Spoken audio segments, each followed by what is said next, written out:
네, 출애굽기 강의 8번째고요.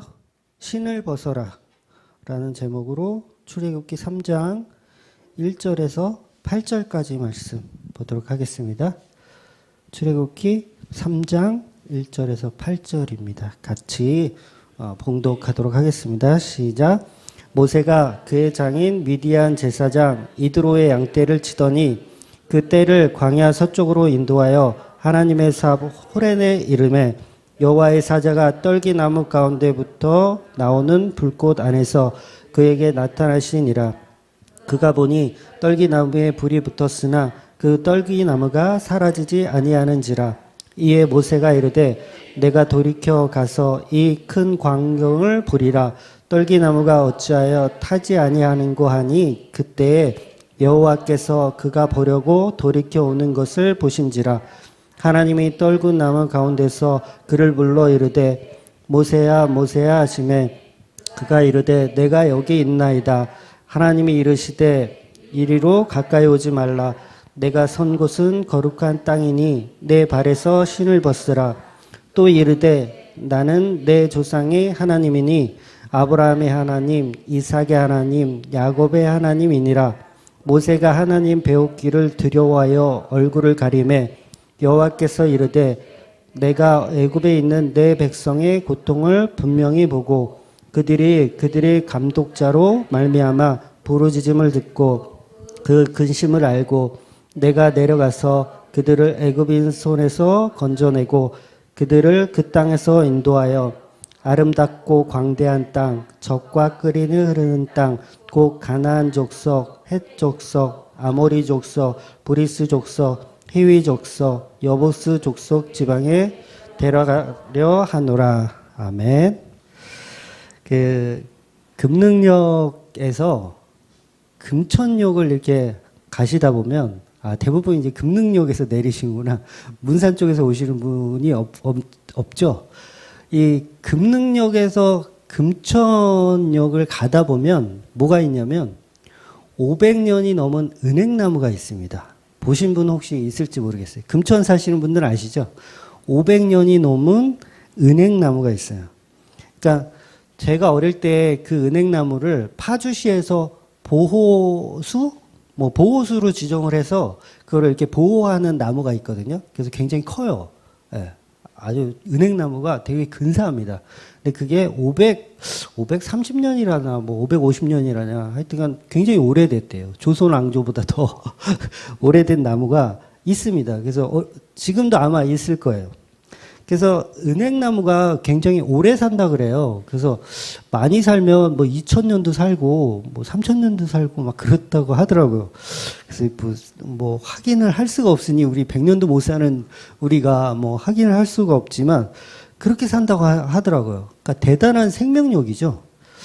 어떻게 2000년, 3000년을 이렇게 살 수 있을까? 심지어는 제가 그래 검색을 해봤더니 세상에서 가장 오래된 나무, 그러니까 뭐 4,800년인가? 뭐 사는 나무가 있다라는 거예요. 그래서, 이거, 그럼 노아 때부터 있었던 얘기인가? 하여튼, 대단하다. 생명력은 대단하구나. 뭐, 검증할 수는 없죠. 과학적으로 그냥 추정할 뿐이죠. 정확히 우리가 뭐, 나이를 셀 수는 없지만. 그러니까, 오늘 본문에 어떤 나무가 등장하냐면, 떨기나무라는 게 등장을 합니다. 근데 이 떨기나무는 이집트에서 아주 흔하게 볼 수 있는 가시덤불나무예요. 그러니까 아카시아의 일종인데, 뭐 이렇게 그 사막 같은 그림을, 이렇게 광야 같은 그림을 보면 왜 이렇게 둥그렇게 돼가지고 막 나무숲 같은 게 이렇게 보이는 그림을 여러분 보신 적이 있을 거예요. 그게 가시덤불입니다. 가시덤불. 그래서 굉장히 볼품없는 나무예요. 그러니까 은행나무, 오동나무, 막 소나무 이런 거는 되게 멋있잖아요. 근데 이 성경에서 지금 본문에서 말하고 있는 떨기나무는 아주 흔해 빠진 볼품없는 그런 나무인 거죠. 그러니까 하나님이 그렇게 볼품없는 나무에 지금 현현하신 거예요. 현현. 하나님이 임재했다라는 뜻이에요. 하나님이 내려왔다. 현현하신 거예요. 나타나신 거예요. 그러니까 누가 봐도 볼품 없어 보이는 그 나무에 하나님이 오셔서 더군다나 이곳은 거룩한 땅이래요. 아주 볼품없는 나무를 선택하고 오셔가지고 이것은 거룩한 땅이니 너의 신을 벗어라 라고 모세한테 말씀하시는 거예요. 아, 이왕이면 좀 근사한 나무에 오시지 왜 이렇게 볼품없는 나무에 오셨을까? 그러니까 하나님의 역사는 늘 세상이 보는 시각에서 다르다는 거예요. 세상이 볼 때 가장 볼품없고 가치 없어 보이는 것을 들어서 사용하시는 게 하나님의 스타일이라는 거죠. 그러니까 예수님을 상징하기도 하는 거예요. 예수님은 정말 볼품없는 모습으로 이 땅에 오시는 것처럼 하나님의 현현도 항상 볼품없는 모습으로 오신다는 거죠.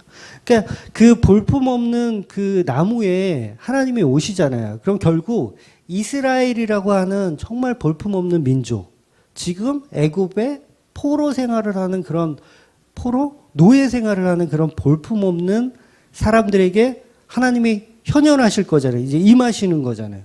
그걸 상징하는 거예요. 그러니까 가시덤불, 이건 누구를 상징하냐면 저와 여러분을 상징하는 거예요. 가장 가치 없는. 그런데 그 가시덤불은 뭐예요? 말 그대로 가시. 찌르는 가시. 그래서 우리가 지금 노래했잖아요. 가시나무. 내 속에 가시밖에 없어서 나를 찌르고 남을 찌르는. 그래서 예수님이 설 자리가 없는 그런 가시나무. 그런 볼품없는 저와 여러분의 가시나무에 하나님이 현현을 하신 거예요. 그러니까 우리는 가시나무라 이 가시나무를 꺾어가지고 뭘 해요? 예수님 머리에 씌우는 거예요.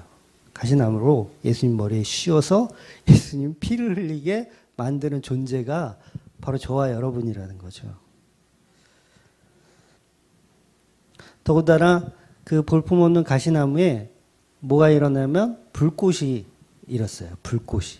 딱 보니까 모세가 보니까 불이 막 타고 있는데 불이 막 나는데 타지는 않아. 원래 가시덤불이 한 번 불이 붙으면요, 그 순식간에 타버린대요. 우리 옛날에 그 지푸라기 이렇게 집단 같은 거 이렇게 쌓아놓거든요. 여기 시골에도 집단들이 옛날에 쌓아놨어요. 지금은 이게 기계로 이렇게 싹 털어가니까 이게 남는 게 없는데 그때는 다 이 낫지를 하기 때문에 쌓아놨어요. 막 집 모양처럼 이렇게 쌓아놨어.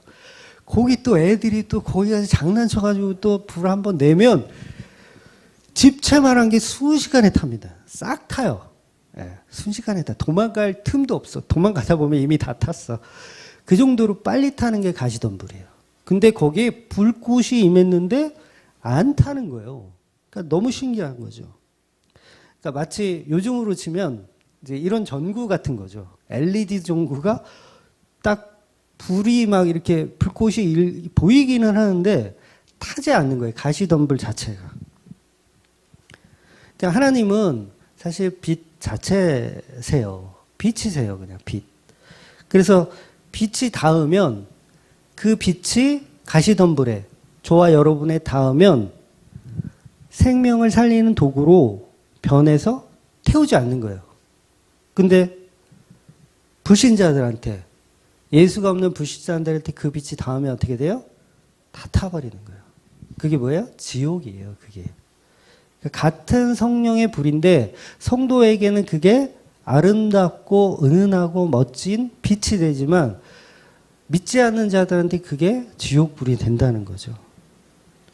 그러니까 악인에게는 타오르는 불꽃이 되고 믿는 자에게는 아름다운 하나님의 임재하는 그 창조 때부터 있었던 하나님 보시기에 좋았더라 그 빛이 비춰지는 거죠. 그래서 선택된 이스라엘을 상징하는 가시나무가 하나님의 빛을 만나도 너무도 사랑스러운 모습으로 공포스럽지 않은 거예요. 불꽃이 이르면 공포스러워야지 정상입니다. 가시덤불에 불 붙었다. 와, 이거 다 타겠네. 빨리 피하자. 이렇게 돼야 되는데 모세는 그게 아름다운 거예요. 그게. 아름다운. 그러니까 어때요? 그쪽으로 가려고 하고 또 만져보려고 하고 이쪽으로 가는 거예요. 아름답기 때문에. 무서웠으면 도망갔겠죠. 더군다나 모세의 곁에는 누가 있어요? 양들이 있단 말이에요. 양들이. 목동이기 때문에. 그럼 불이 났으면 빨리 양들을 데리고 피신을 해야 되는데 안 타는 거예요. 안 타는 거예요. 빛만 있는 거예요. 그러니까 하나님의 임재죠. 하나님이 흑암과 공허에 가시던 게 임하신 그 빛이 모세 앞에 나타난 거예요. 그러니까 너무도 아름다워서 모세는 접근하려고 합니다. 그런데 하나님의 음성이 그때 들리죠. 이곳은 거룩한 땅이니, 하나님이 현현한 곳이니 거룩한 땅이니 너의 신발을 벗어라 라고 말씀하시는 거예요. 그러니까 신발을 벗는다는 뜻은 고대 근동에 있었던 전형적인 그 숭배 의식입니다.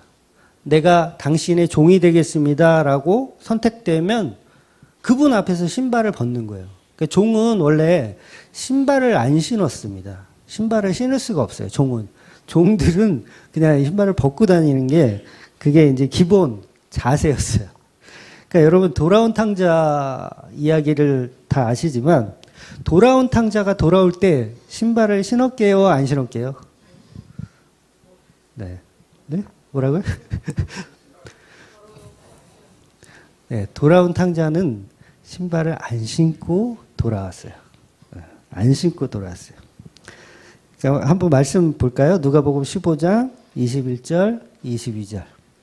같이 읽어보겠습니다. 시작. 아들이 이르되 아버지 내가 하늘과 아버지께 죄를 지었사오니 지금부터는 아버지의 아들이라 일컬음을 감당하지 못하게 했나이다 하고 아버지는 종들에게 이르되 제일 좋은 옷을 내어다 입히고 손에 가락지를 끼우고 발에 신을 신기라. 그죠? 발에 신을 신기라. 신발 어째고 이렇게 왔어.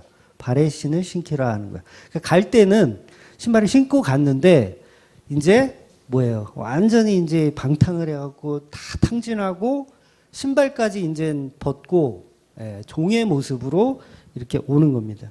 그러니까 우리가 하나님께 갈 때 우리는 이 땅에서 이 탕자처럼 싹 벗겨지고 가는 거예요. 다 털리고 가는 거예요. 신발 신고 천국 갈 수가 없어요. 다 털리고 가는 겁니다. 그러니까 종의 자리까지 내려가서 벗겨져서 가는 거예요. 그래서 하나님이 이 땅을 만드시고 이 천국과 이 땅과의 그 교류할 때, 이 땅에서 천국을 갈 때 여러분 10원 한 장 못 가지고 가잖아요. 죽으면 싹 벗겨져서 가는 거예요. 10원 한 장 못 가지고 가요. 왜 하나님이 이런 시스템을 만들었냐면 이유가 다 있는 거예요. 바로 다 털리고 오라고. 이 땅에서 다 털리고 오라고 그런 시스템을 만든 거예요. 창조주 하나님이기 때문에 얼마든지 딱 너희가 소원하는 것 3가지만 가지고 천국 가라라고 만드실 수도 있었을 거예요. 그렇잖아요. 죽으면 딱 3가지만 가져갈 수 있어. 뭐 가져갈래? 뭐 돈, 뭐 명예, 뭐 아니면 뭐 가져갈래?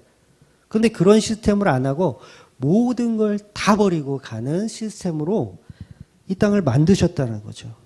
그래서 이 땅에서 10억이 있던 100억이 있던 아무리 재산이 많아도 결국은 다 놓고 가는 거예요. 물론 자식에게 주고 갈 수는 있죠. 근데 그 자식도 여기 사는 동안만 그 돈을 내 것이라고 여기지 그도 죽을 때는 뭐예요? 다 놓고 가야 되는 거예요. 어차피. 그러니까 이 세상 것들은 다 놓고 맨손으로 맨발로 가는 게 창조의 질서입니다. 그런데 우리는 어차피 다 놓고 갈 것에 대해서 너무 집착하면서 하는 거예요. 더 못 가져서 날리고 더 있고 싶어가지고 날리는 거예요. 이 땅에서 돈 좀 없으면 못 삽니까? 네. 다들 네. 못 살긴 못 살죠. 근데 우리가 그렇게 큰 돈이 사실 필요한 건 아니에요. 이 땅을 살면서 우리가 정말 먹을 것, 입을 것, 잠잘 곳을 해결하면 사실 그렇게 큰 돈이 필요가 없습니다. 여러분 평생 100억이 있으면 그거 다 쓰고 죽을 수 있을 것 같으세요? 돈도 써본 놈이나 쓰지. 저와 여러분요 100억을 줘도 그거 평생 못 써요. 쓸 줄을 몰라. 어떻게 써야 될지를 몰라. 돈 쓰는 사람 따로 있는 거예요. 그러니까 그렇게 필요도 없는 돈을 우리는 계속 요구하며 산다는 거죠. 내 자신한테 요구하며 사는 거예요. 야, 나는 100억은 있어야 돼. 난 1000억은 있어야 돼. 이러면서 계속 요구하며 사는 거예요. 그래 봤자 몇 억만 있으면은 평생을 사는데 더 많이 가지려고 노력하는 거죠. 이게 우매한 거예요. 우매한 거. 그러니까 전도서에 보면 그런 얘기들이 많이 있거든요. 인생은 우매하다.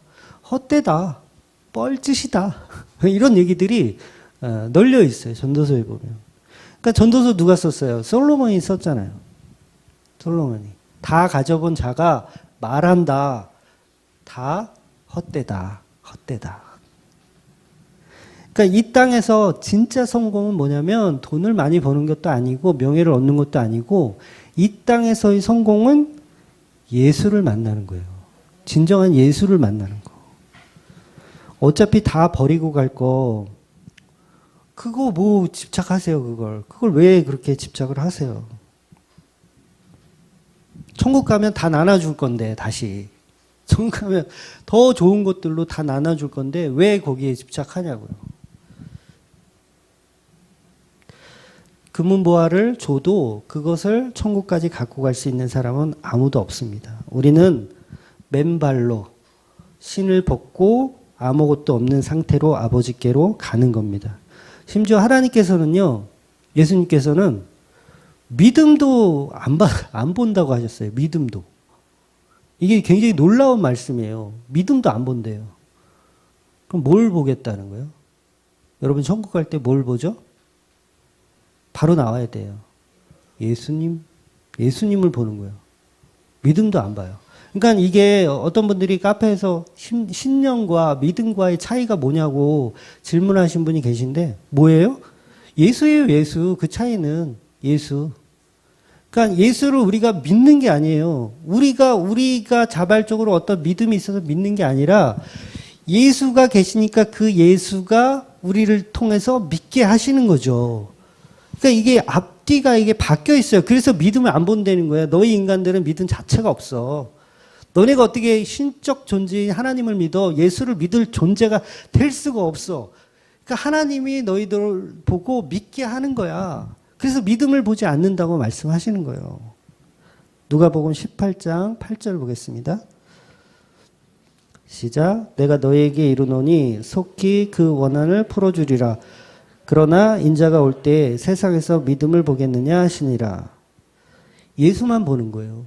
예수만 보는 거예요. 예수만. 그러니까 여러분 천국의 그 심판대 앞에 딱 섰는데 저는 믿음 좋아요. 하나님 잘 믿었어요.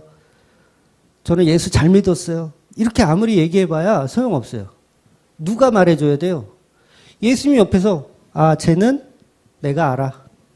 이거 그 사람의 믿음이 아니라 예수님의 증언이 있어야 되는 거예요. 예수가 있어야 돼요. 근데 우리는 자꾸 우리의 믿음을 말하잖아요. 나 믿음 이만큼 있어요. 저만큼 있어요. 다 본질이 뭔지 모르는 거예요. 그러니까 예수는 우리의 능력으로 믿는 게 아니라 예수님이 우리한테 찾아오셔서 믿을 수밖에 없게끔 만드시는 거예요. 그러니까 천국의 입구에서도 내 믿음이 아니라 예수님이 나를 아들이라 칭해주고 나를 칭해 주시는 거예요. 의롭다 칭해 주시는 거예요. 그러니까 우리는 빈손으로 아무것도 없는 빈손으로 종의 모습으로 천국에 가면 심판대 앞에서 예수 그리스도의 이름만 말하고 통과하는 거예요. 이름만 말하고.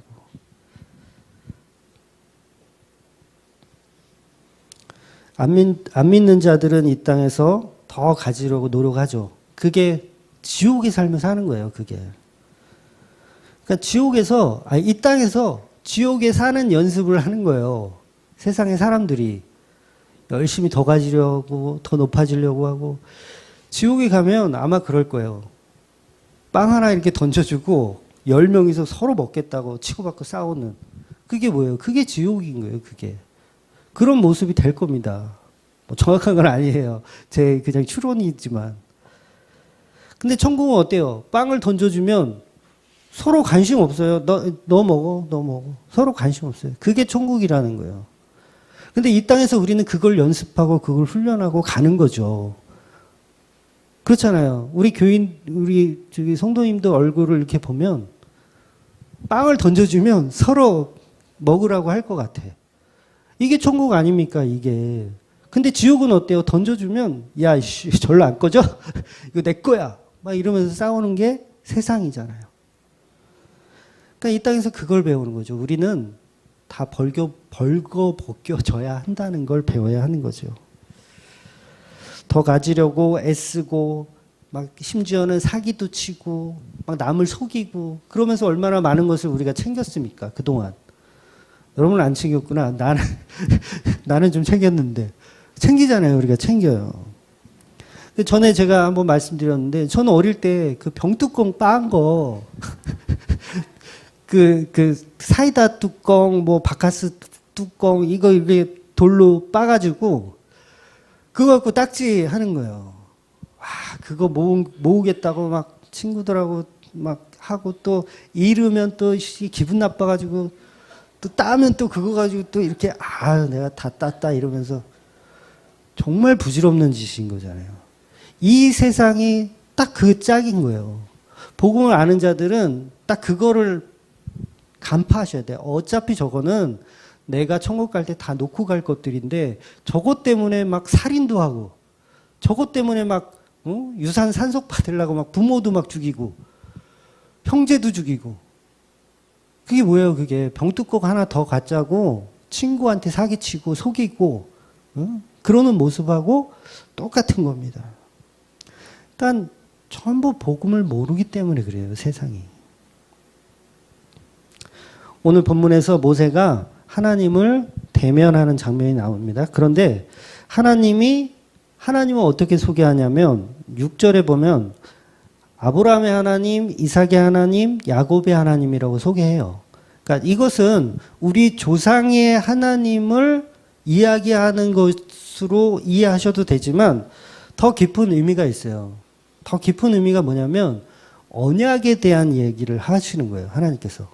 아브라함과 세웠던 언약, 그 다음에 이삭과 세웠던 언약, 야곱과 세웠던 언약을 다시 한번 모세를 통해서 이야기해 주시는 거예요.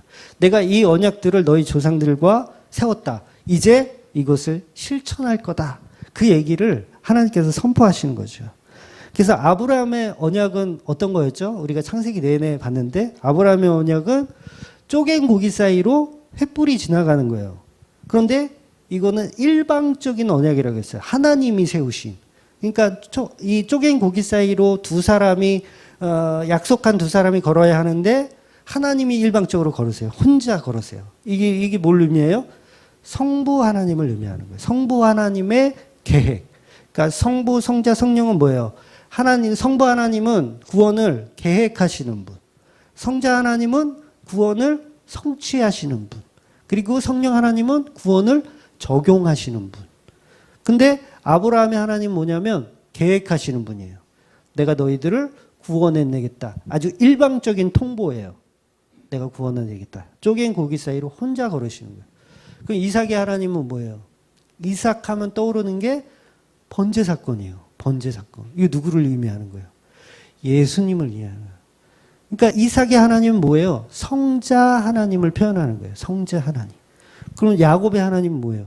야곱의 하나님은 약복강가에서 환도뼈를 부러뜨려서 에서를 통해서 구원받게 하는, 구원을 적용시킨 하나님. 그리고 이름을 바꿔버리죠. 이스라엘로 바꿔버려요.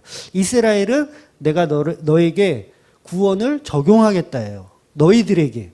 다른 사람 아니고 모리아 아니고 애굽 아니고 이스라엘에게만 내가 구원을 적용하겠다. 그래서 이름을 이스라엘로 바꿔주신 야곱과의 언약. 이게 성령 하나님을 상징하는 거예요. 그러니까 하나님이 딱 나타나서 나는 성부, 성자, 성령의 하나님이다라고 딱 선포를 모세를 통해서 하시는 거예요. 그리고 그 언약을 내가 이제부터 성취해내겠다. 이제부터 실행하겠다. 그 말씀을 하시는 겁니다. 그래서 우리는 하나님을 믿을 때 성부, 성자, 성령의 하나님을 믿어줘야 돼요. 여러분. 그러니까 이 성부, 성자, 성령의 하나님 중에 가짜가 얼마나 많아요, 여러분. 교회는 교회인데 가짜가 많아요. 가짜가. 그 가짜들은 중요한 게 뭐냐면 성부, 성자, 성령의 하나님을 섬기는 게 아니라 누굴 섬기냐면 우상을 섬겨요. 우상을. 그러니까 간판은 대한예수교 장로회 뭐 어쩌고저쩌고 걸어놓는데 그 안에 들어가 보면 우상을 섬기고 있다라는 거예요. 무슨 우상을 섬기는지 아세요? 뭐 십자가 우상? 뭐 그런 거 아니에요. 나라는 우상을 생겨요. 나. 자아라. 여러분, 스스로. 나의 자아라는 우상을 섬깁니다. 그래서 이걸 제가 보통 내가 만든 신이다라고 표현을 하는데, 우상 중에서 가장 무서운 우상이 바로 내가 만든 나라는 신이에요. 가장 큰 죄입니다.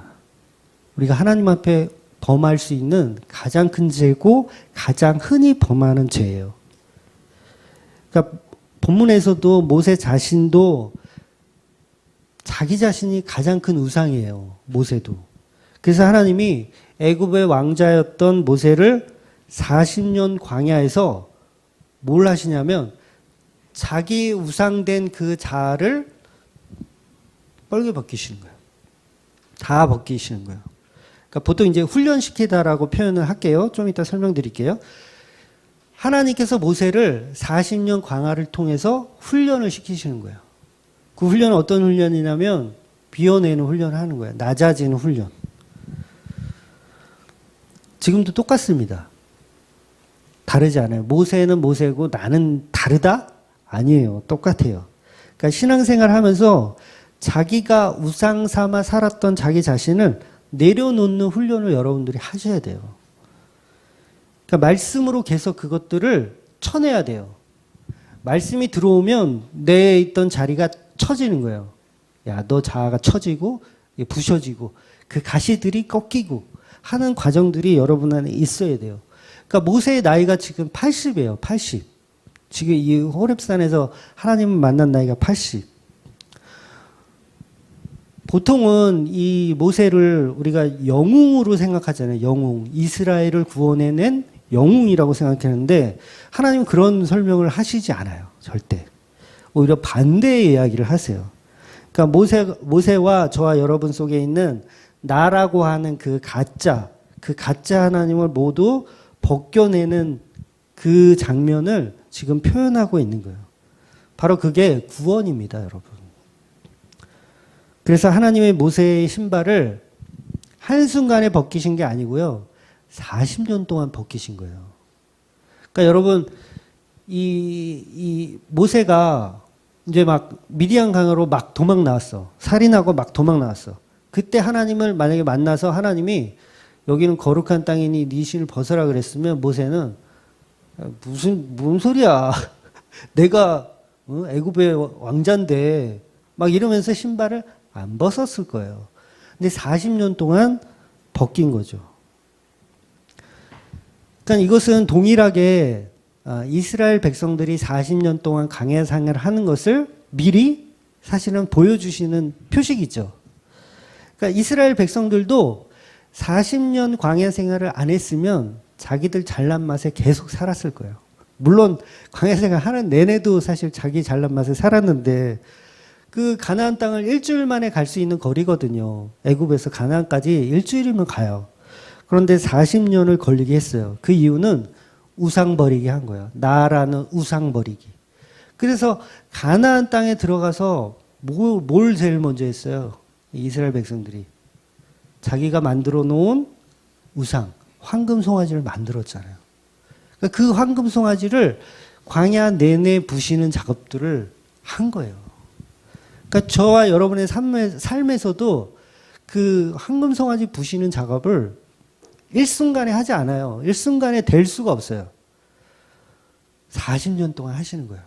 물론 사람마다 약간 경중의 시간은 다 있지만 그런 일들을 하는 겁니다. 그래서 나라는 우상 버리기, 이 작업을 우리는 이 땅에 살면서 경험하시고 그 일들을 해 나가셔야 되는 거예요. 물론 하나님이 그렇게 하십니다. 그래서 모세와 동일하게 이스라엘 백성도 시내산에서 말씀을 받고 이 호렙산과 시내산은 같은 산이라고 이해하셔도 돼요. 그러니까 보통 학자들이 이 봉우리가 좀 달라, 산맥은 같은데 봉우리가 달랐다, 뭐 이렇게 표현하기도 하고, 시내산은 어떤 봉우리 정상을 얘기하고, 뭐 밑에는 이제 그 모세는 이제 높은 곳까지는 못 가니까, 왜냐하면 지금 양들이 있으니까 거기까지 간 거고, 나중에 시내산 올라갔을 때는 하나님이 현현을 하시잖아요. 이스라엘 백성 가운데. 그때는 더 높은 산. 그래서 같은 산이라고 이해하시면 됩니다. 그러니까 이스라엘 백성과 똑같이 이스라엘 백성도 모세도 똑같이 그 광야에서 그 나의 신 벗는 작업을 경험하는 거죠. 그래서 우리는 그 일들을 해야 돼요. 저도 저 짧은 인생이지만 신발 벗는 작업을 계속 해왔더라고요. 그동안은 몰랐었는데 저도 복음을 안지 뭐 10년 이제 조금 넘었는데 그러면서 그동안 나를 왜 하나님께서 이리저리 굴리셨는지를 알게 되더라고요. 신발 벗는 작업 하셨구나. 내가 갖고 있던 그 내 자아라는 그 우상 버리는 작업을 그렇게 오랫동안 하셨구나. 그거를 저도 알게 됐어요. 그러니까 여러분도 그 과정이 반드시 있어야 되고 그 과정을 이미 수십 년 지나오신 분도 있을 거예요. 그리고 그렇지. 내 삶이 왜 이렇게 고단했는지 이제 알겠구나라고 깨달으신 분도 있을 겁니다. 그러니까 하나님 앞에서 우리는 힘을 빼야 돼요. 자꾸 힘주지 마세요. 하나님 앞에 이 목에 힘주고 막 이렇게 하나님 앞에 힘주면 안 돼요. 힘을 빼셔야 돼요. 옛날에 제가 그 민물 낚시를 좀 좋아했었거든요. 하여튼 별거 안 해본 게 없어. 그죠? 옛날에 여기 이제 교학강, 이제 요새는 공릉천이라고 부르는데 저희는 공릉천이라는 단어 안 썼어요. 그러니까 교학강이라고 다 불렀지. 교학강, 밑으로 가면 핵강, 그 다음에 뭐 그런 용어들을 썼는데 이 공릉천이요. 쭉 밑으로 내려가면 한강하고 만나요. 한강으로 이어집니다. 그리고 그 한강이 또 조금 밑으로 내려가면 임진강하고 또 만나요. 그래서 그게 이렇게 바다로 빠져나가는데, 옛날에 이 공릉천 끝에 가면, 거기 만나는 지점에 가면, 거기가 군사 보호 지역이에요. 그래서 민간이 못 들어가는 지역이거든요. 근데 거기서 고기를 잡잖아요. 와, 이 잉어가, 그러니까 민간인이 낚시를 안 하니까 요새는 다 낚시 금지잖아요. 공릉천도. 근데 저 때는 그러진 않았어요. 그러니까 여기서 잡으면 다 짜잘한 것만 잡히고 거기 가서 잡으면 잉어 한 마리 잡으면 양동이에 한 마리밖에 못 넣어요. 그만큼 큰 게 잡혔어요. 그리고 뱀장어. 뱀장어 이 손맛이 메기. 언제 제가 어머니 메기 막 잔뜩 아마 어릴 때 잡아온 적 있는데 고기가 그래요. 아마 지금도 가서 잡으면 아마 잡힐 거예요. 근데 이 고기를 잡을 때 미끼를 딱 물었다고 해서 딱 잡아끼면 100% 놓칩니다. 입이 이게 찢어지거든요. 이 주둥이가 찢어져요. 그래서 놓쳐. 그래서 고기를 잡을 때는 항상 힘 조절을 해서 천천히 힘이 빠질 때까지 씨름을 하는 거예요. 요게 사실 손맛이거든요. 푹 이렇게 들면 쭉 찢어져요. 이게 손맛이거든요. 그러니까 뭐예요? 우리가 하나님 앞에 잡히려면 힘을 빼야 돼요. 힘을 빼야 돼요. 그러니까 사람을 낚는 어부가 되라고 그러잖아요. 그러면 힘을 빼야지 잡히는 거예요. 그러니까 하나님이 우리한테 인간을 이렇게 낚는 거잖아요. 낚아서 천국으로 올리는 거잖아요. 근데 우리가 막 발버둥 치고 막 나는 여기 이 땅이 좋다. 나는 여기서 더 살겠다. 막 이러면 입이 쭉 찢어져 가지고 안 되는 거죠.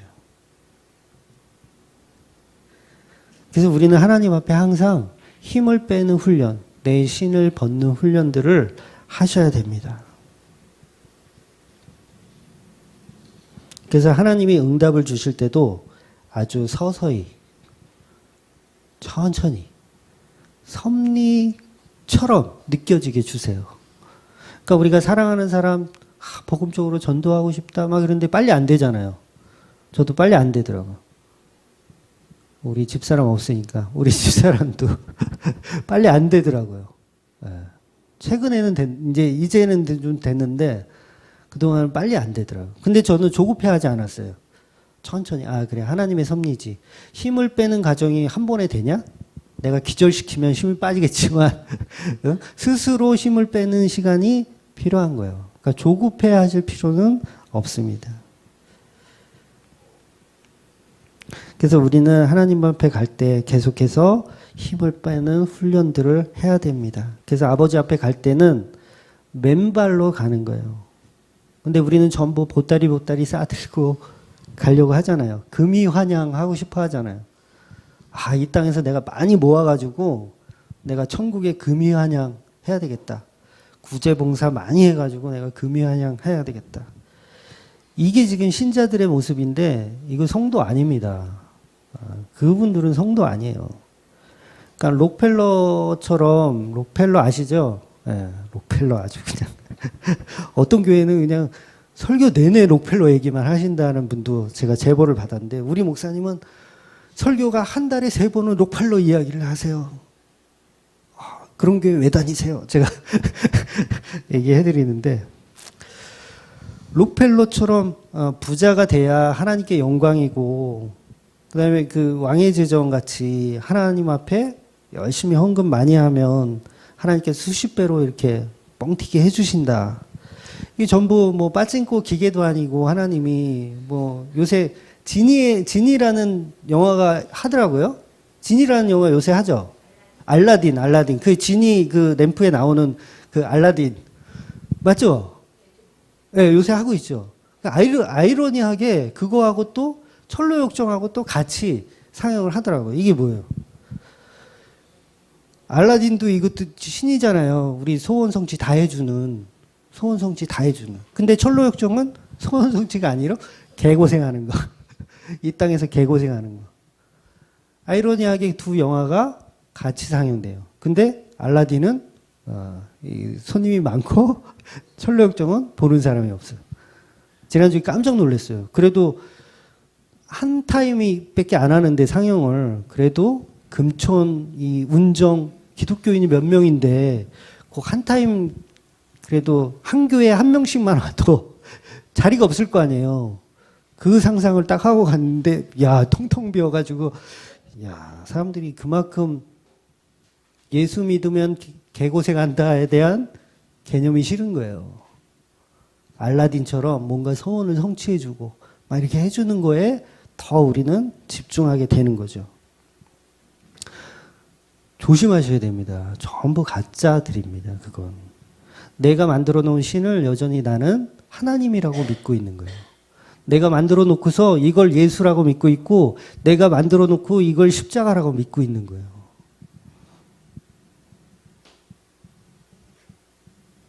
추석에 고향 갈 때 저는 이제 고향이 파주니까 그런 일이 없는데 막 그런 분들 있잖아요. 막 차도 막 빌려가지고 막 렌트해가지고 막 좋은 제네시스 같은 거 이렇게 렌트해가지고 일부러 부모님 걱정하실까봐 서울에서 나 성공하고 잘 산다고 이렇게 보여주려고 하는 거.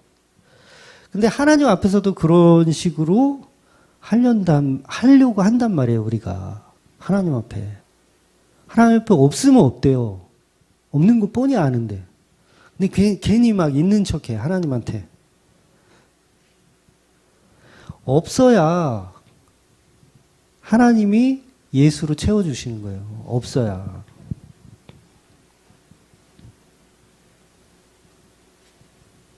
우리는 우리의 돈이나 명예, 권력 이런 걸로 우리의 갈급함을 채울 수가 없어요. 안 채워집니다. 아무리 많이 채워보세요. 돈 많이 벌어보세요. 부탁드릴게요. 돈 많이 벌어보세요. 그 갈급함이 채워지나? 안 채워져요. 안 채워져. 사람은요. 끊임없어요. 왜 사람들이 게임에 중독되는지 아세요? 어느 고지까지만 딱 올라가면 될 것 같아. 아, 저 레벨까지만 가면 이제 나는 성공한 것 같아. 근데 그 레벨이 되잖아요? 그럼 또 다음 레벨이 또 하고 싶어지는 거예요. 그래서 계속해. 평생을 하는 거예요, 게임을. 그게 인간의 욕망은 채울 수가 없는 거예요. 거기서 벗어나는 방법은 게임기를 뺏어야 돼. 강제로 뺏어야 돼. 하나님 뺏는 거예요. 못 알아들으면 다 뺏어버리는 거예요. 그게 복 받은 사람이에요, 차라리. 제가 늘 말씀드리잖아요. 사울은 버림을 받았어요, 하나님께. 그런데 그가 전투에서 승리를 한다니까요. 하나님이 버렸는데 사울이 전투에 나가니까 승리를 해요. 그러니까 하나님이 유기시켜버리면 이 세상에서 성공하는 모습으로 가는 게 정상적인 겁니다. 그걸 여러분 부러워하시면 안 돼요. 하박국 선지자가 그걸 따졌거든요. 하나님한테. 하나님 왜 저 악인들은 저렇게 힘이 세고 우리를 못 살게 굴고 왜 이렇게 잘 먹고 잘 삽니까? 그리고 우리 의인들은 왜 항상 당하고 왜 이래야 됩니까? 이걸 하박국 선지자가 따졌단 말이에요. 근데 하나님의 말씀은 약한 데서 강함을 네가 알아야 된다라고 설명하는 거예요.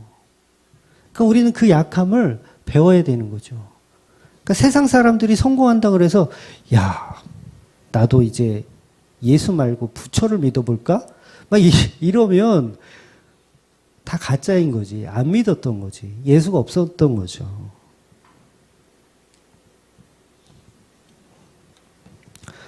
여러분 그런 소리 들어보셨어요? 아, 저 인간은 왜 이렇게 무능하냐? 그런 얘기 들어보셨어요? 아, 저 인간 왜 이렇게 무능해? 아, 왜 아무도 왜 아무도 호응을 안 해줘? 세상에서 야, 너 참 무능하다. 이 소리를 들을 때 하나님이 일하세요.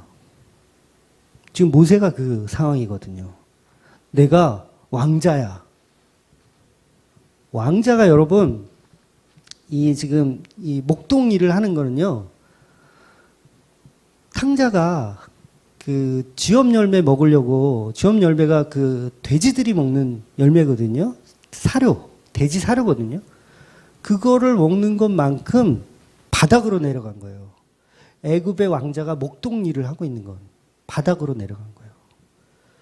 그렇게 우리가 다 벗겨졌을 때, 힘을 다 빠졌을 때 하나님의 일하기 시작하는 거예요. 세상이 볼 때, 야, 모세야, 너 무능하구나. 너 완전 무능력하구나. 어쩌다 그렇게 됐니? 야, 너 대단하다. 이런 얘기를 들을 때 하나님은 이제 일하기 시작하는 거예요. 사도 바울이요, 바리새인이었고 율법 학자였어요. 서울대 출신의, 하버드 출신의 어마어마한 공부를 한 사람이에요. 근데 그가 예수를 만나고 복음을 알고 나서 뭘 했는지 아세요? 힘 빼는 작업을 했어요. 무려 10년 넘게, 12년, 13년을 힘 빼는 작업을 했어요. 그러니까 힘이 다 빠지고 무능하다라는 소리 들었을 거예요. 야, 너는 하버드 대학 나와가지고 지금 10몇 년째 이러고 있어? 아, 저 무능한 인간 저거 어디다 쓰냐 저거? 그 얘기를 들었을 때 뭐예요? 하나님이 이제 일하기 시작하는 거예요. 그러니까 여러분, 무능하다는 소리를 듣는 게 물론 일부러 그렇게 하지 말고 제 설교는 항상 이게 역설적이니까 잘 이해하셔야 돼요. 아, 또 이거 가지고 또 야, 그럼 예수 믿으면 다 거지같이 무능력으로 살아야 되냐 이렇게 따지는데 본질을 이해하시라는 거예요. 그렇게 됐을 때 하나님은 일하기 시작하는 거예요. 철저히 인본주의를 버리라는 얘기예요. 하나님의 방식은. 내 힘으로 하려고 하지 말고 하나님의 방식으로 하려는 거죠. 말씀을 전하는 것, 내 가족을 구원하는 것 다 마찬가지예요. 내 힘으로 하려고 하지 말고 힘을 빼고 하나님께 맡겨드리는 작업이 필요한 거예요. 베드로도 역시 어부인데 고기를 한 마리도 못 잡을 때까지 하나님 보고 계세요. 예수님 보고 계세요. 저런 무능력한 인간. 네가 그러고도 어부야? 고기 한 마리도 못 잡아? 그런 상태가 될 때까지 가면 그때 하나님이 일하시는 거예요. 그러니까 세상의 힘의 원리로는 살 수 없는 존재가 바로 성도입니다. 그런데 그런 성도가 세상의 사람들을 보면서 성공하는 것, 권력 잡는 것, 그런 거 보면서 부러워하면 그럼 뭔가 잘못된 거예요. 철저히 하나님은 인간의 무능력을 기다렸다가 일하시는 분입니다. 그래서 우리가 우리의 힘으로, 우리의 능력으로 뭐 긍정의 힘, 목적이 이끄는 삶, 열심으로 뭔가를 만들어내는 삶, 이런 삶을 살고 있을 때 하나님은 일하지 않으세요. 놔둡니다, 그냥. 그래, 너 혼자 잘 먹고 잘 살게 놔두세요. 그리고 아무것도 없는 상태가 됐을 때 그 신발을 벗기 싫어 하나님이 오시는 거죠. 이제 무력한 종의 상태로 되었을 때 하나님은 일하기 시작하시는 거예요. 그리고 이곳은 거룩한 땅이니 이제 너 네 신을 벗어라. 그 얘기 뭐예요? 이스라엘을 이제 누가 이끌겠다는 거예요? 하나님이 이끌겠다는 거예요. 너는 신을 벗으라는 거예요. 네 힘으로 하지 말라고. 근데 모세는요, 우리가 이제 출애굽기에서 이제 계속 보겠지만 간혹 가다가 자기 힘이 드러나요. 하나님이 철저히 하나님이 하셔야 되는데 막 반석을 2번 치질 않나 막 이상한 뻘짓을 모세도 한단 말이에요. 그때마다 모세는 이거 아니구나. 이거 틀렸구나. 이거를 경험해 간단 말이에요. 그러니까 여러분 우리가 신발을 벗었다고 하더라도 우리가 계속 신앙생활을 하면서 그거를 발견하셔야 돼요. 또 내가 내 인본주의로 또 하나님의 역사를 가리는구나. 하나님의 일을 가리는구나. 이거를 계속 드러내야 되고 폭로를 당해야 되는 겁니다. 지난주 우리가 우물가에서 십보라를 만나는 장면을 보고 오늘 지금 3장은 무려 40년이 흐른 거예요. 중간에 무슨 일이 있었는지 몰라. 그냥 장과 장 사이에 40년이 흘러버렸어요. 그러니까 40년 동안 모세는 훈련을 받은 겁니다. 훈련. 근데 그 훈련이 어떤 거냐면 열심히 싸움하는 훈련, 이렇게 재정 보는 훈련, 공부하는 훈련, 이런 훈련이 아니라 무슨 훈련이었냐면 철저히 나를 비워내는 훈련을 한 거예요.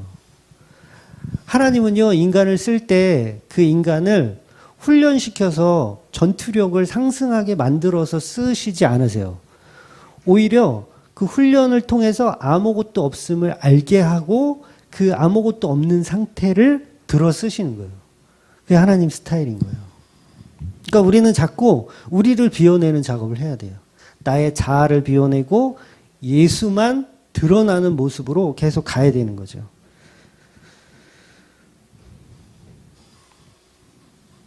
그래서 40년 동안 모세는 그냥 탈탈 털리는 작업을 한 거예요. 탈탈 털리는 작업. 왕으로 살았어? 왕자로 살았어? 너무 거추장스러워. 이거 다 탈탈 털리는 거예요. 실제로 이제 다음 주, 다다음 주 4장, 5장 가면 이제 보겠지만 하나님이 내가 너를 들어서 이제 쓰겠다. 그때 모세가 뭐라 그래요? 대본에 나 못하는데요. 나 가봐야 그 사람들이 나 사기꾼이라고 그러고 내 말 안 믿을 건데요. 저는 말도 어눌하고요. 저는 잘 못하는데요. 이게 뭐예요? 탈탈 털린 거예요. 탈탈 털린 거. 그때 하나님이 일하신다는 거예요. 그때. 그러니까 보통 이제 이 내용 가지고 모세도 막 부정하고 안 한다고 했습니다. 그러니 여러분의 믿음은 얼마나 큰 겁니까? 여러분은 지금 하나님이 하라고 하면 다 아멘하고 받지 않으면 그렇잖아요, 여러분. 여러분 아멘하고 받잖아요. 하나님이 지금 당장 여러분에게 어떤 미션을 주시면 여러분 다 하실 거죠? 하실 거죠? 못한다고 하는 사람은 없단 말이에요. 근데 모세는 못한다고 했어요. 그럼 뭐예요? 야, 우리는 모세보다 훌륭합니다. 이런 설교를 한단 말이에요. 근데 그 본질이 아니라 우리는 지금 탈탈 털려 있는 모습을 봐야 된다는 거죠. 그러니까 모세가 못한다고 하는 거예요. 모세가 겸손해서요? 겸손해서가 아니라 사실을 얘기하고 있는 거예요. 만약에 40년 일찍 하나님이 왔으면 모세는 그런 말 안 해요, 절대. 가면 내 말 안 믿을 거다? 이런 얘기 안 했을 거예요, 분명히. 그래요? 내가 한번 해보죠, 분명히 그랬을 거예요. 근데 탈탈 털리는 작업을 40년 동안 하다 보니 모세는 할 수 없음을 고백하게 되는 거예요. 그때 하나님이 개입하셔서 일하기 시작하는 거죠. 에베소서에 보면 바울이 이제 전신갑주를 설명할 때 그 신발 이야기를 합니다. 신발. 전신갑주, 뭐 흉배, 뭐 방패, 칼, 뭐 이런 얘기를 하면서 신발 얘기를 할 때 평안의 복음의 신발이라는 표현을 해요. 평안의 복음의 신발. 그러니까 복음을 전하는 건 우리 힘으로 하는 게 아니라는 거죠. 우리 신발은 벗고 예수의 신발을 신고 평화의 복음의 그 평안의 그것을 전하는 거예요. 그러니까 하나님의 신발을 신으셔야 돼요. 저와 여러분은 하나님의 신발, 예수 그리스도의 신발을 신으셔야 돼요. 그러니까 우리가 주님 앞에선 우리의 힘을 다 빼고 신발을 다 벗고 오직 예수 그리스도를 통해서만 가는 거죠. 예수가 아니면 걸음도 걸어서는 안 돼요. 예수가 아니면 한 발짝도 나아가지 마세요. 한 발짝도 나아가지 마세요. 잘 이해하셔야 돼요. 오늘도 아무도 또 집에 가지 말라는 얘기가 아니라 네, 이해하고 계신 거죠? 네, 하도 이 딴지를 거는 사람들이 있어서.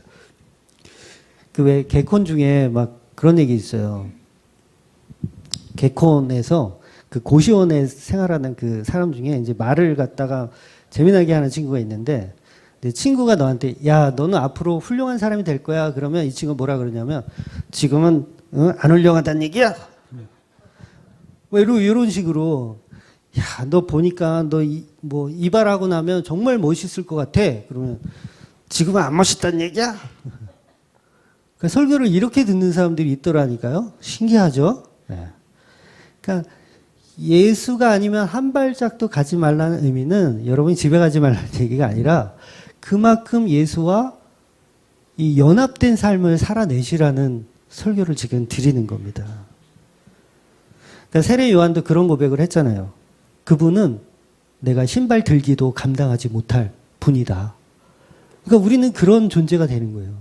우리 신발 다 벗고 그냥 예수의 신발 들기도 감당하지 못할 그런 존재가 돼야 되는 거죠. 근데 그 일을 누가 제일 먼저 하셨는 줄 아세요? 예수님이 제일 먼저 하셨어요. 신발 벗는 일은요, 모세가 제일 먼저 한 게 아니라 예수님이 제일 먼저 하셨어요. 그리고 제일 먼저이자 제일 마지막으로 하신 거예요. 우리는 그냥 흉내 내는 거죠, 사실. 예수가 강제로 벗기시는 거예요, 사실은. 그러니까 예수님께서 먼저 신발을 벗으시고 십자가에 달려서 죽으신 거예요. 나의 자아가 아닌 하나님과의 언약을 따라서 십자가에 달려서 죽으신 거예요.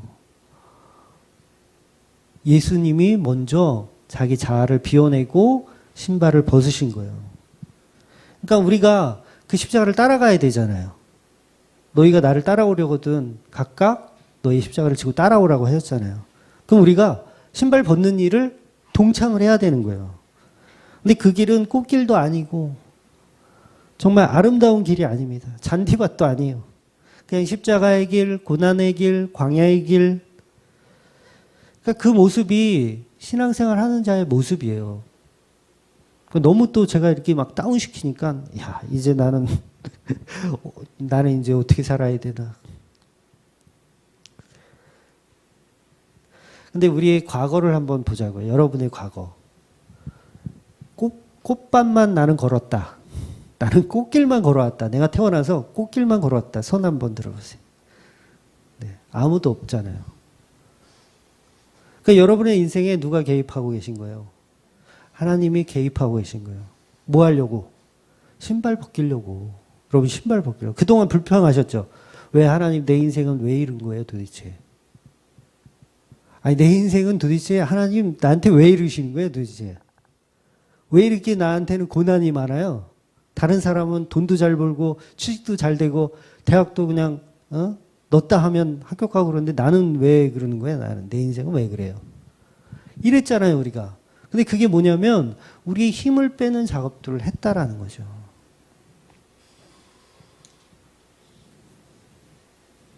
우리가 서로 다 경중의 차이는 있지만 전부 하나님의 개입이 있은 거예요. 여러분 태초부터 우리는 선택된 백성이라는 걸 꼭 아셔야 돼요. 그래서 우리가 어린 시절, 뭐 유년기, 청소년기 그 시절마다 하나님의 개입이 있었다는 거예요. 계속. 여러분은 인지하지 못했을 뿐이지 하나님은 계속 개입이 있었어요. 그러니까 뭐예요? 힘 빼는 작업을 그렇게 하나님이 시키신 거예요. 여러분, 이 말씀을 여러분 정말 이해하시면 다른 어떤 긍정의 힘, 뭐 목적의 삶 이런 개수작들 다 들어봐야 전혀 도움 안 됩니다. 정말 하나님이 그동안 나의 모든 고난 가운데 함께 하셨다라는 걸 이게 인식이 되면 여러분 두렵지 않아요. 예수 믿는 건 복입니다. 행복한 거예요. 아, 그래서 하나님이 나를 그렇게 이끌어 가셨구나. 이거 알기가 그렇게 힘든 겁니다. 이게 복음이거든요. 이 복음을 알아듣는 사람들이 없어요. 다 복받아. 예수 믿으면 복받아. 예수 믿으면 만사형통이야. 다 그게 잘 들려요. 사람들한테는. 그런데 하나님이 개입한 삶은 신을 벗어야 돼. 너 뻘거 벗겨줘야 돼. 네 힘으로 여태 고난만 있었지. 그게 하나님의 개입이야. 이게 안 들린단 말이에요. 근데 성경 다 뒤져보세요. 그 고난이 없었던 인물이 있나? 없어요. 다 하나님이 개입해 하셔가지고 어릴 때부터 다 고난이 다 있어요. 시편 119편 72절. 네. 말씀 있을까요? 네. 같이 한번 읽어보겠습니다. 시작. 고난 당한 것이 내게 유익이라 이로 말미암아 내가 주의 율례들을 배우게 되었나이다. 아멘. 71절이었군요. 네. 고난 당하는 것이 유익이래요. 이게 세상 사람들한테 이해가 되는 말이냐고요. 도저히 이해 못하는 말이에요. 근데 성도들만 알아들어요. 성도들만. 아, 고난이 유익이구나.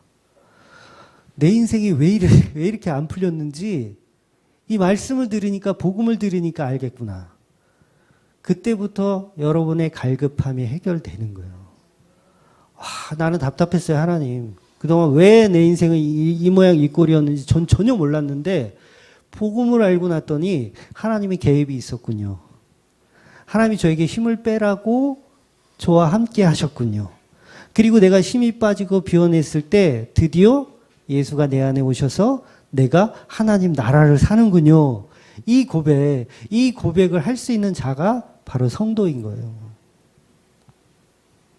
절대로 여러분 이런 복음의 설교는요, 염세주의, 허무주의 아닙니다. 이거 굉장히 무식한 사람들이 복음이 뭔지도 모르는, 1도 모르는 악당들이 그런 얘기 하는 거예요.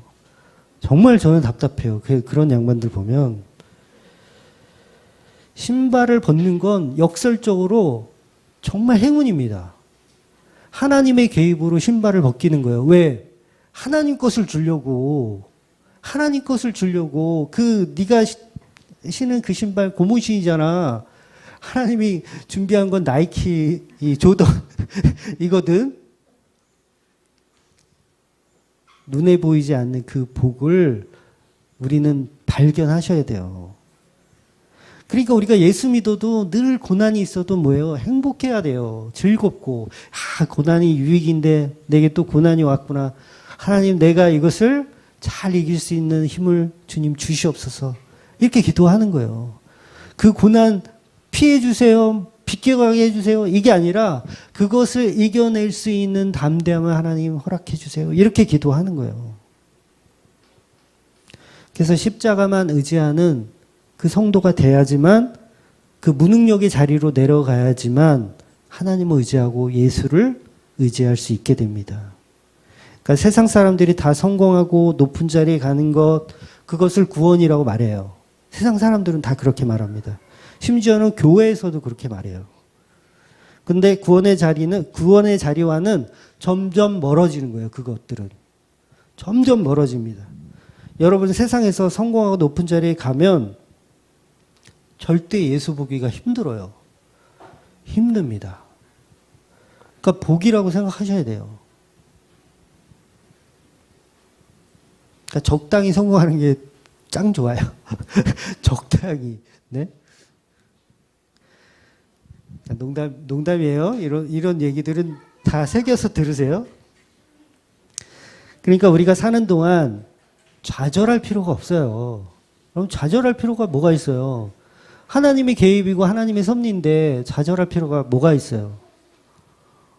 로또를 100만 원치를 샀는데 다 깡이야. 다 깡이야. 좌절할 필요가 없다니까요.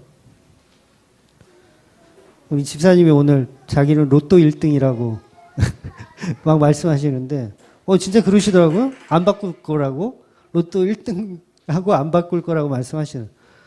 그거예요, 그거. 그거를 아는 자가 되셔야 돼요, 우리는. 그러니까 예수 믿는 거는요, 절대로 그렇게 힘든 게 아닙니다. 행복한 거예요. 즐거운 거예요.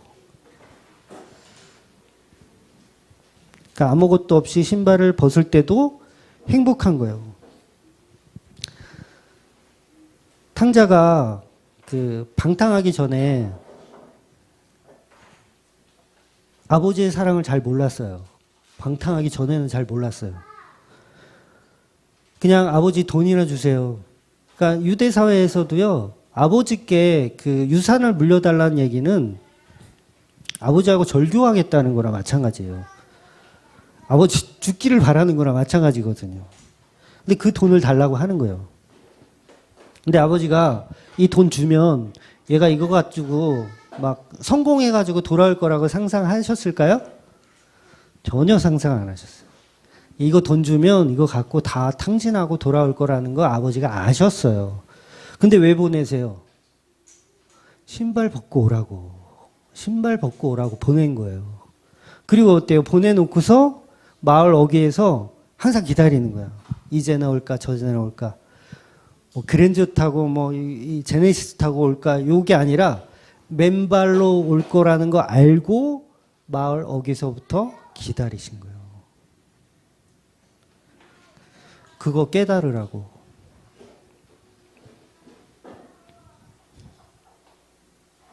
근데 이 아들이 돼지가 먹는 지원 열매 좀 얻어먹고 싶어가지고 얼마나 배가 고팠으면. 퀴즈. 지원 열매를 먹었어요? 못 먹었어요? 네, 그것도 못 먹었어요. 완전히 바닥까지 내려가는 거예요. 돼지는요, 여러분 유대인들은 돼지 그러면 부정한 짐승이에요. 이 부정한 짐승은 이거는 근처에도 안 가요. 부정하기 때문에. 근데 돼지가 먹는 주엄 열매를 먹으려고 했는데도 그나마 못 먹었어요. 그것도 못 먹었어. 그 뭐예요? 완전 바닥으로 내려간 거예요. 다 벗겨진 상태. 그 상태까지 기다렸다가 뭐예요? 이제 하나님의 사랑을 깨달은 거예요. 아버지의 사랑을 깨달은 거예요. 그리고 맨발로 아버지 만나러 가는 거예요. 그러니까 여러분, 이 세상에서 고난이 조금 있더라도 정신을 차리시고 아버지 사랑을 기억하세요. 여러분, 고난이 계속 오는데 아버지 사랑을 기억 못해. 하나님 사랑을 기억 못해. 그러면 여러분들은 진짜 큰일 나는 거예요. 더 낮아질 수 있어요. 더 바닥까지. 쥐엄 열매도 못 먹는 자리까지 갈 수 있어요. 그러니까 우리는 성도이기 때문에 태초부터 선택받은 자이기 때문에 이건 어떻게 할 수가 없어요. 방법이 없어요. 저도 그건 방법이 없어. 떠날 방법 없어요. 하나님 앞에 선택받았는데 나 하나님 안 믿을게요 하고 떠날 수 있는 방법이 있으면 저한테도 좀 알려주세요. 방법이 없어요. 어떻게 해서든지 머리끄댕이를 채가지고 끌고 가시는 하나님이세요. 그럼 어때요? 거부하면 거부할수록 우리는 더 고통스러운 거예요. 이 선택받은 자는 어쩔 수가 없어요. 그러니까는 까불지 마시고 까불지 마시고 하나님께 맡겨드리세요. 다 벗으시고 가셔야 돼요. 신을 벗으셔야 돼요. 그러니까 하나님을 떠나 세상으로 가봐야 믿는 성도들은 소용이 없습니다. 안 믿는 선택받지 않은 사람들은 하나님 떠나서 세상으로 가면 성공해요. 잘 살아요. 이 땅에서 떵떵거리고 살다가 지옥에 가요. 그런데 우리 성도들은 그럴 수 있는 방법 자체가 없어요. 떠나면 떠날수록 자기 손해예요. 자기 손해. 그러니까 여러분들은 빨리 예수께로 돌아오셔야 되고 좌절할 필요도 없고 고난이 유익이라고 생각하시고 그 상황을 하나님의 힘으로 하나님 힘 주세요. 그러면서 항상 이겨내셔야 돼요. 그러니까 신을 벗고 예수와 연합하셔야 되는 거예요.